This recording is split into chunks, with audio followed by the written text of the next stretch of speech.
Assalamualaikum warahmatullahi wabarakatuh. Perkenalkan, nama saya Rasya Putri Ahmadani dengan NIM 2248 Di sini saya ingin membuat video pemaparan materi dengan mata kuliah Teknologi Bahan Alam dengan materi pemilihan dan penyiapan bahan tahapan pembuatan simplisia ekstraksi bahan alam.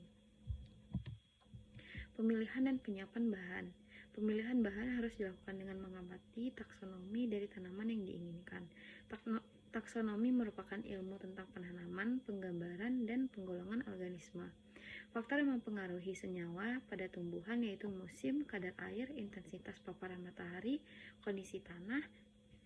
Pertimbangan dalam penentuan jenis bahan yaitu ada dua. Yang pertama, pengalaman penggunaan turun-temurun. Yang kedua itu pengujian atau screening. Penyiapan bahan. Pada saat pemanenan, bahan baku dapat berupa bahan herba atau keseluruhan, atau hanya bagian-bagian tertentu tanaman seperti daun, batang, akar, bunga, dan lain-lain. Bahan dapat berupa yang pertama bahan segar atau fruit pulp, yang kedua itu ada simplisia, bisa jadi infusa, maserasi, rebusan, tinktur, ekstrak, dan minyak atsiri. Sumber bahan baku dapat berasal dari biota liar dan hasil budidaya. Tahapan pembuatan simplisia yang pertama itu sortasi basah, digunakan untuk memisahkan bahan dari kotoran. Yang kedua, pencucian, dilakukan dengan air bersih yang mengalir dan dikeringkan. Yang ketiga, perajangan, yaitu dengan memotong atau memperkecil ukuran bahan simplisia agar memudahkan dalam pengeringan dan pengemasan. Yang keempat, yaitu pengeringan. Pengeringan dapat dilakukan dengan sinar matahari, kering angin, oven 60 derajat, microwave, freeze drying. Yang kelima itu pengecilan ukuran. Pengecilan ukuran dapat dilakukan dengan gunting, pisau, blender, dan mortar. Yang keenam itu garbling atau sortasi kering. Dilakukan sebelum pengemasan untuk memastikan simplisia bebas dari kotoran. Yang ketujuh itu pemeriksaan mutu. Dilakukan dengan identifikasi taksonomi, analisis fitokimia, fisika, kimia, dan mikrobiologi. Analisis yang dilakukan yaitu yang pertama analisis impurities, organik dan anorganik, yang kedua kadar abu, yang ketiga kadar air, yang keempat susut pengeringan, kadar serat, dan cemaran mikroba. Yang ke-8 yaitu ada pengemasan atau packing. Pengemasan tergantung pada tempat tujuan, cara pengangkutan, perkiraan lama perjalanan. Yang ke-9 itu ada penyimpanan. Gudang penyimpanan simplisia harus tahan api, konstruksi baja, tahan panas, dan anti rayap agar mencegah kerusakan akibat cahaya, oksigen, udara, dan reaksi kimia internal serta pengotoran lain. Lanjut ke ekstraksi. Ekstraksi adalah pengambilan senyawa metabolit sekunder untuk dipisahkan dari ampasnya.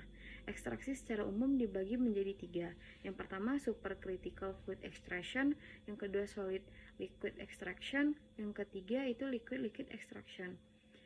Tahapan proses ekstraksi, yang pertama itu pelarut masuk ke dalam sel. Yang kedua, pelarut melarutkan senyawa metabolit. Yang ketiga, pelarut bersama metabolit dikeluarkan dari bahan penghasilnya. Metode ekstraksi, yang pertama itu ada maserasi. Kelemahannya, waktu yang lama, senyawa rusak karena terlalu lama dengan pelarut. Sedangkan kelebihannya yaitu teknologi sederhana, senyawa tidak rusak karena panas. Yang kedua itu perkolasi. Kelemahannya lebih banyak pelarut, senyawa sulit tersari, mudah tersumbat. Sedangkan kelebihannya yaitu teknologinya sederhana, waktu lebih singkat. Yang ketiga itu ekstraksi dengan reflux. Tahapannya itu perendaman, pemanasan, dan penyaringan. Yang keempat itu sokletasi. Kelemahannya senyawa tidak bisa rusak karena panas. Biaya lebih mahal, sedangkan kelebihannya itu sedikit pelarut, waktu yang lebih singkat, rendemen lebih tinggi. Metode ekstraksi yang kelima yaitu ada ekstraksi dengan ultrasonik. Tahapannya yaitu perendaman, ultrasonifikasi, penyaringan, pengulangan. Kelemahannya yaitu biaya mahal.